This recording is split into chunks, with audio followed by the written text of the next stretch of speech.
கர்த்தருடைய பரிசுத்த நாமத்திற்கு மகிமை உண்டாவதாக. பிரியமானவனே, உன் ஆத்துமா வாழ்கிறது போல நீ எல்லாவற்றிலும் வாழ்ந்து சுகமாய் இருக்கும்படி வேண்டுகிறேன். என் அன்பு தேவப்பிள்ளையே, இந்த காலையிலே கர்த்தர் உன்னை வாழ்த்துகிறார். உன் ஆத்மா எப்படி வாழ்கிறதோ அப்படியே நீ எல்லாவற்றிலும் வாழ வேண்டும் என்று கர்த்தர் உன்னை வாழ்த்தி ஆசீர்வதிக்கிறார். உன்னுடைய ஆத்மா எவ்வளவு செழிப்பாக இருக்கிறது என்பதை நாம் இன்றைக்கு கொஞ்சம் நிதானிக்க வேண்டும்.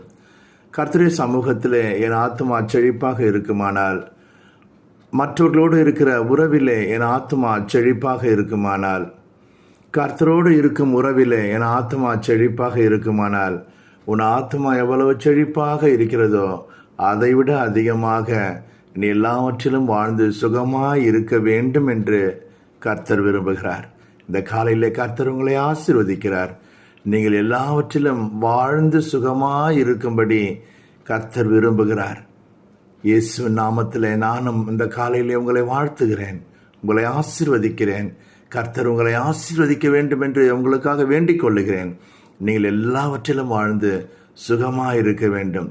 கண்ணீர்களை களைந்து கவலைகளை விட்டு சுகமான ஒரு வாழ்க்கையை கர்த்தர் உங்கள் கட்டளையிடுவாராக. ஆமேன்.